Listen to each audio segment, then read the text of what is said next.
It's time for the chip race. For strategy this week, we welcome back to the show a poker player and coach. He is our pal, Kevin Rabichow. Kevin, welcome.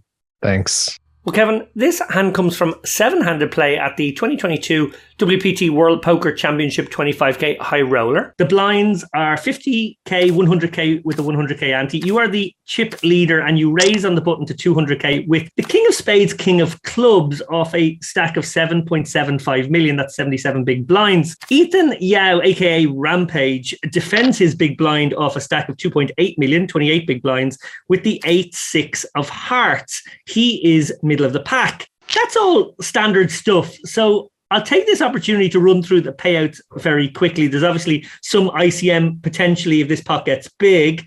7th gets 110k, 6th gets 134k, 5th gets 169k, 4th gets 226k, 3rd gets 328k, 2nd gets 519k, and 1st gets 894k. Let's get to the flop where things get a little bit more interesting. The pot is 550k and it comes the Ace of Spades, 7 of Spades, 4 of Diamonds. Rampage checks, and Kevin, you see about 150k into 550k. That's 27%. Rampage calls. This bet size seems ideal. Can you explain for our listeners why betting the ace high board here with kings is the correct play? I'm personally flashing back now to a conversation I had with Dara O'Kearney 10 years ago, walking along the promenade in the Isle of Man. I don't know if you remember this, Dara, when we had a sort of eureka moment, realizing how this is a must bet 100% of the time spot. Yeah, I do remember. Like back in the day, people used to say, well, there's no point in betting kings here because you narrow the range. But yeah, we had that sort of eureka moment. Well, this is just a range bet spot. So even if we have kings, we bet. Yeah, I do still go through that process, I think, today of like double checking the situation to be like, do I really need to bet everything here? Because it really doesn't make a whole lot of sense to bet kings on this board, at least if I'm just focused on the incentive of pocket kings. But of course, the value in checking behind would rely heavily on being able to earn money from that check at some point down the game tree. Like I would have to have Rampage bluff into me when I check behind the flop. I would have to allow him to make a second best hand that then calls a bet later in the game. And I don't think any of that really happens when two capable players match up in a situation where I check behind the ace high flop. Like it's just quite obvious that I'm ahead on this board. I can put pressure on him with my entire range. And if I check, it's because I had just a good hand, essentially. So I feel like the counter for him is quite easy. If I check, it's just like, don't put any more money in the pot unless I can beat pocket kings, which seems realistic, like what he would actually do. So yeah, my whole strategy is incentivized to bet. It's really just about picking a size. And I think that betting small is good for a number of reasons. The one, I guess, that I'll focus on for now is that as the chip leader covering pretty handsomely, I expect to face very little counter aggression because he doesn't want to bust in this situation. So he's going to try and keep the pot small. So I think that lets me bet whatever size I would like and not fear any counter. I don't need to fear him like raising ace 5 or something on this flop and putting me in a difficult spot later. I think he's just going to call most of his range. So it's nice to be able to set the price. Makes a lot of sense. Well, Dara, in response to this bet, Rampage has a nice call candidate, it must be said. From his perspective, it feels like a no-brainer c-bet for Kevin. So it's a nice hand to include in the minimum defense frequency. It can make the nuts. The board can get coordinated in a way that allows him to bluff, and Kevin may show some weakness on the turn on which Rampage can pounce.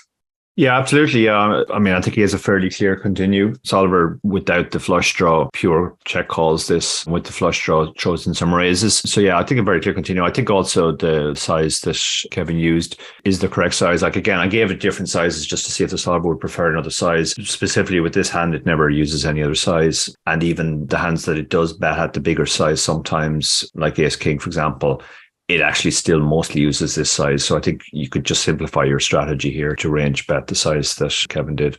Very good. Well, to the turn, the pot is 850k, and it comes the 7 of clubs pairing the middle card. Rampage opts to lead this card for 225k, 26%. Kevin, you call. This is a smart lead from Rampage. This bet makes it very hard for Kevin to float, as Rampage has a big range advantage now, given how he called the flop, indicating he has something versus a player who probably auto c-bets. Dara, how much leading does the solver do here? The solver does a huge amount of leading. It actually leads over half the time with range and leads almost all the time with this hand. So yeah, this is a very well chosen lead for sure by Rampage.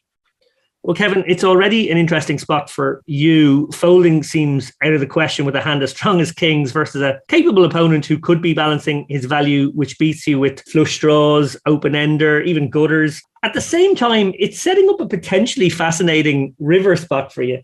Yeah, this was kind of the point in the hand where I was hoping to identify if he was seeing this as a texture change where everything should bet, or if this was a strategic bet with some part of his range for some, purpose, kind of to the same point that I just made for betting pocket kings on the flop, just because it makes sense for my whole range to bet. I wasn't sure if he would be leading every part of his range just because the 7 is a good card for him and it makes sense to lead. I for sure thought that hands like what he had, like the low straight draws, would find the incentive to lead and would potentially lead, although I wasn't sure if he would choose to lead small or large, because I've seen players go both directions with this kind of play.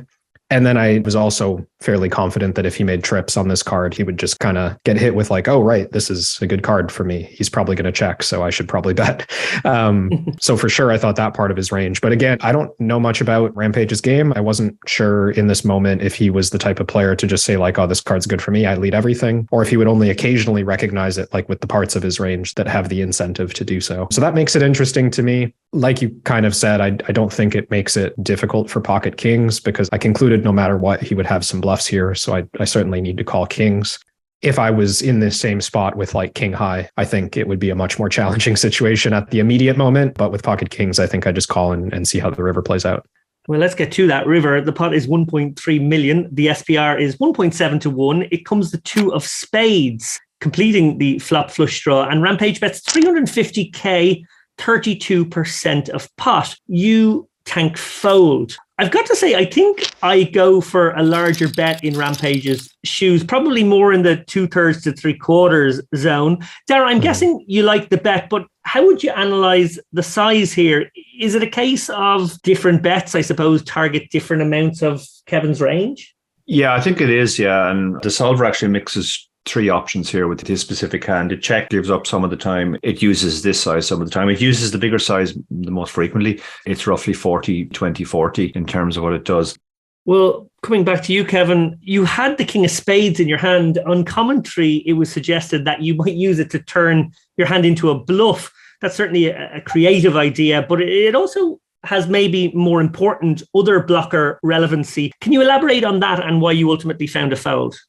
Yeah, so the way my thought process went through in game here, the original time that I spent tanking was deciding if I thought raising was a good play, because raising struck me as the likely choice for this situation in theory. I don't know, if I had to guess, I would say it's an all-in the majority of the time with my hand, if not always. And that's mainly because this is just a situation where like it's not that hard for me to have a flush because I'm opening very loose on the button, and I would just take this line almost always with almost any flush that arrives here. And it's relatively likely in my mind, theoretically, that when Rampage bets this size, it's because he's trying to block the action with like a good ace or like a bad 7 or something like that. So that was my quick judgment of the spot theoretically. And then I started to run through the options like, okay, realistically here, how often is he betting an ace again on this river, or even just betting small in general with this hand class? Essentially like inviting aggression. I think that's like how it feels in game when you bet a size like this. You're kind of inviting raises, or you might call it inducing or whatever. Like there's kind of this fear that you're going to induce action. So I thought pretty strongly in the moment that the dynamic would make him not so excited about taking this line with an ace. And I mean, even going back to the turn, I wasn't so sure that he would bet an ace on this turn unless he was betting his full range. So a lot of things led me to believe that raising for that reason was a bad idea, not even getting into the fact that I generally see people like induce too often with really good hands. So I thought that if he had like a queen high flush or like a full house or something, it's actually somewhat likely that he would make this play. So that really made me not like raising. So once I got to that point in my thought process, I started to analyze his likelihood of bluffing in this way. And this is where I suppose I just misstepped in assessing my opponent, because I feel like in theory, both options are just better than folding. Like I think raising is better than folding. I think calling is better than folding. And I would suspect actually by quite a large margin, because I just have no interference with his bluff range whatsoever. And I have some interference with his value range, king high flush. So yeah, it doesn't seem like I'm supposed to fold ever at this price, but in game, I was just for whatever reason, really, really convinced that this was not an intuitive way to bluff. And it was also going to be somewhat challenging for him to find enough bluffs, like given the sequence of actions. Certainly his hand makes a lot of sense. And I gave him credit after the fact for making a good bluff in this situation that I just basically didn't anticipate in game. I sort of just convinced myself in the moment that I was going to see way too many like 7x or like inducing value hands, or maybe I was wrong about the ace thing and he would just have like ace 10 or whatever, like I think he's supposed to. Yeah, to put it in old school terms, I guess, Dara, it's almost like Kevin got duped by the old-fashioned post-oak bluff here.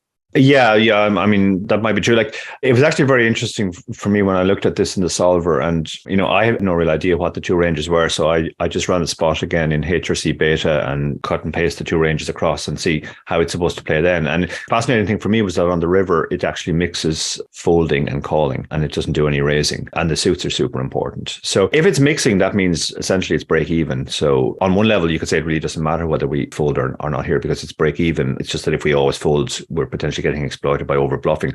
The other point is that in a spot where it's break even, then it's much more important whether we think our opponent is likely over bluffing or under bluffing. And if they're over bluffing, we call all these types of hands that are bluff catchers. And if we think they're under bluffing, we fold them all. But going back to the suits again, usual caveat that obviously the actual ranges might be different from the ranges I had. But if the ranges I had are correct, then the solver on the river always calls specifically the combo King of Hearts, King of Clubs, which are the two suits that are missing from the flop. It mostly calls the other combinations that don't have a spade, and it mostly folds the combinations that have a spade.